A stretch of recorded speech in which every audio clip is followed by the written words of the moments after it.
Carro de leilão desvaloriza mais na revenda? Bom, essa é sem dúvida aquela pergunta de US$ 1 milhão, não é? É o que mais assombra quem planeja entrar no mercado secundário de automóveis. É um setor que, vamos ser sinceros, vive cercado de mistérios e meias-verdades. Sejam bem-vindos a esta análise. Nosso objetivo hoje é ir direto ao ponto, desconstruir os dados reais das principais plataformas de leilão do Brasil e entender, de uma vez por todas, o que realmente dita as regras do jogo nesse mercado. O nosso foco aqui é super prático, entregar aquele conhecimento técnico que é absolutamente crucial para calcular margens de revenda reais e, claro, seguras. A gente precisa parar de depender de intuição ou do palpite dos outros. A ideia é equipar quem compra e quem investe com ferramentas baseadas puramente em dados. Entender como funciona esse espectro de desvalorização é literalmente a linha que separa uma operação muito lucrativa de um grande rombo financeiro. Então, para a gente se guiar, nosso roteiro vai passar por 4 pontos. Primeiro, o mito da desvalorização. Depois, a gente mapeia o espectro de risco. No passo 3, vamos destrinchar o cálculo de margem. E para fechar, as perguntas frequentes do mercado. Ponto número 1. O mito da desvalorização. Olha só que interessante. Existe aquela lenda urbana gigantesca de que só de o carro pisar num pátio de leilão, o valor dele já derrete. Só que a realidade é muito mais técnica. A desvalorização está amarrada 100% à categoria do lote e ao histórico daquele carro. Os dados mostram um cenário fascinante.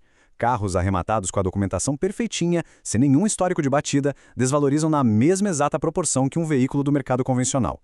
Ou seja, não é a placa de leilão que derruba o preço, mas sim o estado de conservação e o passado do veículo.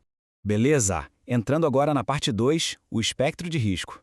Para ficar bem fácil de visualizar, a gente pode dividir as 10 categorias de lotes de leilão em 3 grandes blocos de risco. Baixo risco, risco moderado e alto risco, que a gente pode chamar de categoria tóxica mesmo. Entender essa divisão é como ter na mão um mapa do tesouro, que, de quebra, ainda mostra exatamente onde estão as armadilhas. Começando pelo nível de baixo risco, que é aquele mar mais calmo para navegar. A categoria 1 é a de seminovos com documento 100% regular. A desvalorização aqui empata com o mercado comum.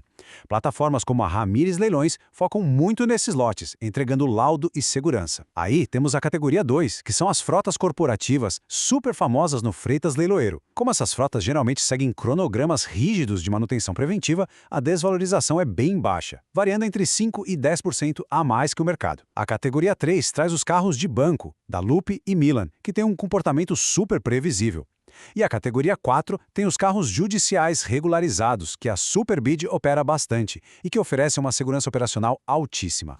Subindo um degrau, a gente entra no nível de risco moderado. Aqui o sinal amarelo acende. Na categoria 5 entram os carros que tinham alguma restrição administrativa que já foi resolvida. A gente vê muito isso na Mega e na Central Leilões. Esse pequeno detalhe no documento já adiciona uma desvalorização de 10% a 20%. A categoria 6 é a das colisões leves, os famosos sinistros recuperados, território onde a Copart atua forte. O impacto no preço fica entre 15% e 25%. E a categoria 7 engloba os veículos de uso pesado e alta quilometragem, muito comuns na Pestana e Dessulans. Nesse nível moderado, verificar o histórico minucioso não é só uma recomendação, é regra fundamental de sobrevivência.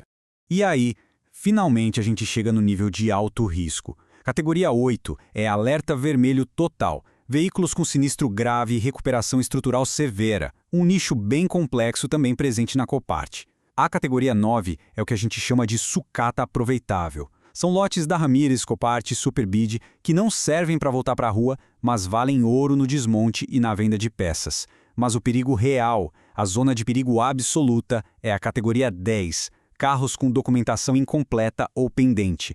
A burocracia interminável do Detran e os custos ocultos aqui podem e com certeza vão aniquilar todo o capital investido. Para colocar isso em uma perspectiva visual, a queda de valor por dano estrutural é brutal. Num cenário convencional, a perda extra é 0%. Um sinistro leve já puxa esse carro de 15% a 25% para baixo. Agora, um sinistro grave, a queda vai de 25% a 40%. É uma barreira que na maioria das vezes inviabiliza qualquer tentativa de buscar lucro. O que nos leva de forma muito direta ao ponto 3, o cálculo de margem. Aqui não existe nenhum espaço para improvisar. É uma fórmula matemática exata que deve ser feita antes de dar qualquer lance. Passo 1. Determinar o preço de revenda esperado, sempre usando pesquisas frias de mercado, nunca baseando em otimismo. Passo 2. Calcular o custo total de aquisição. E atenção, não é só o lance do pregão, tem que somar a comissão do leiloeiro e os custos projetados para regularizar os documentos. Por fim, o passo 3, subtrair os custos de reparos necessários.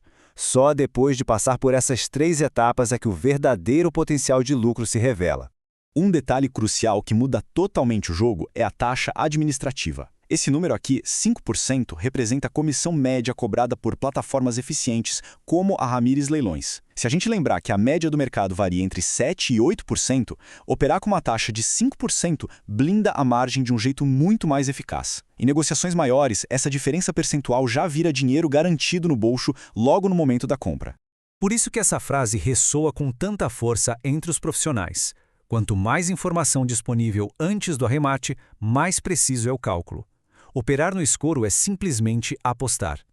Ter acesso a laudos detalhados, verificar o Renavan antecipadamente e entender cada linha do edital, essas são as únicas formas reais de mitigar o risco e proteger o capital de forma absoluta. E para fechar, a nossa parte 4, perguntas frequentes do mercado. Aquela dúvida essencial de quem está começando a olhar para esse setor. Afinal, carros de leilão perdem valor mais rápido do que os comprados direto em concessionárias?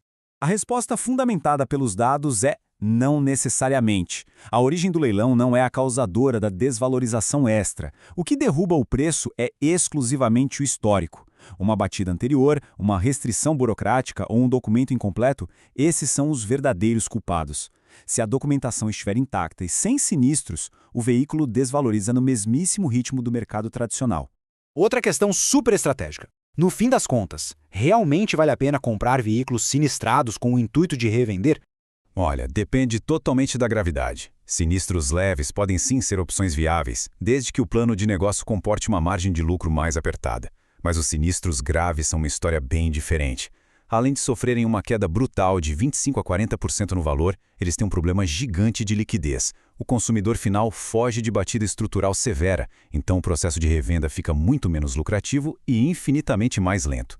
E a comissão do leiloeiro tem tanto impacto assim na margem de revenda?